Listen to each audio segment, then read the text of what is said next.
You'd think that when Muhammad offers his followers a guaranteed path to paradise in Islam's most trusted sources, modern Muslim scholars and imams would tell Muslims about this guaranteed path to paradise. But they don't tell them.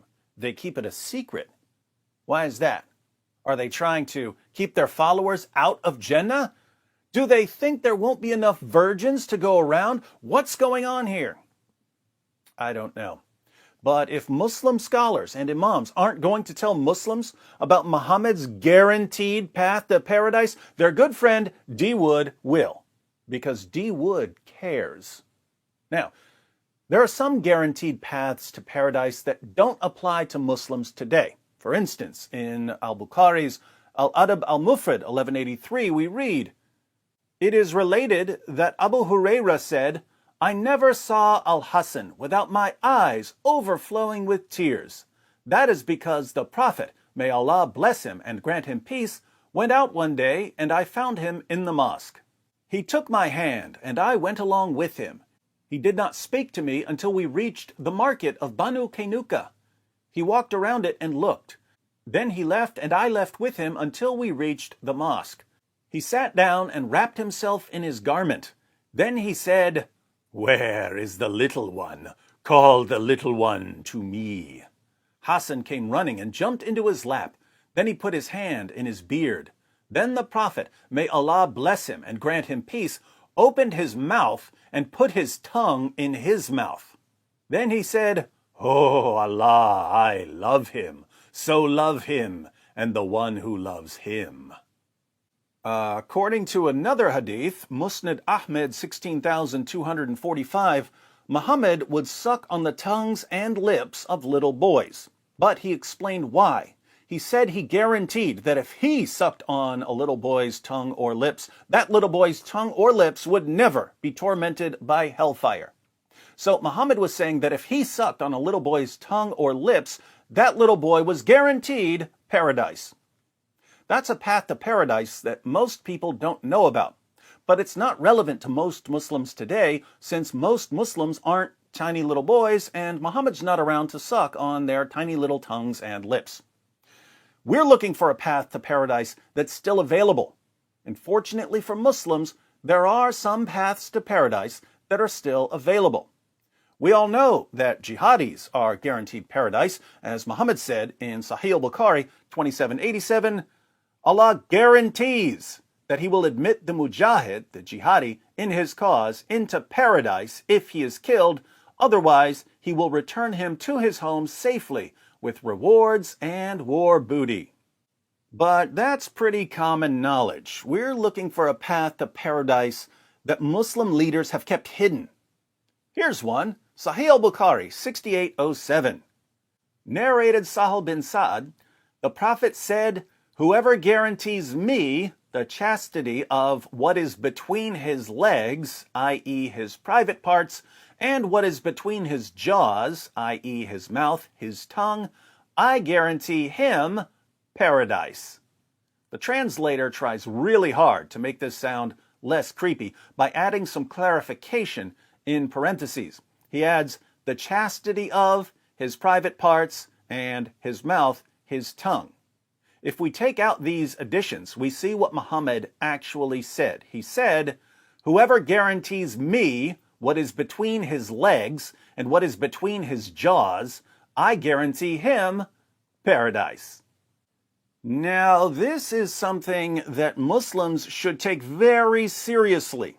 After all, their Prophet is guaranteeing them a one-way trip to paradise if they simply guarantee him their penises, their testicles, their mouths, their tongues, and perhaps their buttholes. Same general vicinity as the penis and testicles, but on the opposite side. When Muhammad guarantees you a one-way trip to paradise, you should listen if you actually believe he's a prophet. But what does Muhammad mean? Well, there are two ways to interpret this, and they're both really bad.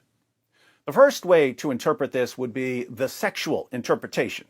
Muhammad wanted his followers to promise him their private parts for all eternity, and he guaranteed them paradise so that they'd be able to keep their end of the bargain. We wouldn't normally go with such a disgusting interpretation, but when we examine Muhammad's life, there isn't much we'd put past this guy. He was a total pervert. The second way to interpret this hadith would be the shirktastic interpretation. This is the interpretation the translator was trying to present when he added the words, the chastity of. According to this interpretation, Muhammad was telling his followers to guarantee their chastity. But notice, Muhammad didn't say that people who guarantee their private parts to Allah are guaranteed paradise. He said that people who guarantee their private parts to Him are guaranteed paradise. Whoever guarantees me what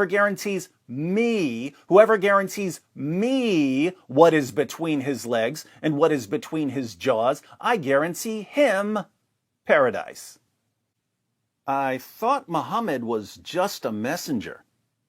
Why is he telling his followers to promise their penises and testicles and mouths and tongues and, frankly, their buttholes to him rather than to Allah? He's just a messenger, right? You know what we call a messenger today? We call him a mailman. Muhammad is supposed to be a mailman delivering a message from someone else. Imagine a president or a prime minister, let's say the president of the United States, sending you a letter.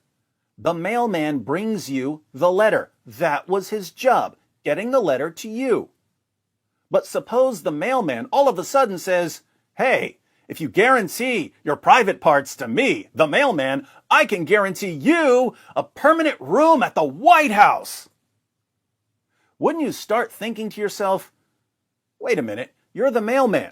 You deliver the message. You don't decide who gets to live in the White House, and it makes no sense to pledge our private parts to you. For someone who claims that Allah has no partner, Muhammad sure does act like he's Allah's partner. You don't promise your private parts to Allah, you promise them to a pervert, Muhammad. And if you promise your privates to a pretend prophet, he guarantees you paradise. Pretty impressive. Muhammad can just bypass the judgment of Allah and guarantee you paradise as long as you promise him your private parts.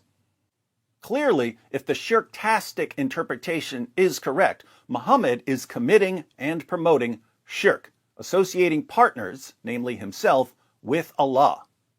He's trying to get his followers to pledge something to him that they should be pledging to God, and he's claiming that he's handing out tickets to paradise. Anyone who obeys Muhammad here is guilty of shirk. Again, there are only two ways to interpret this hadith. Either it's sexually perverted or it's shirk. Which is worse, according to Islam? Shirk is worse than sexual perversion.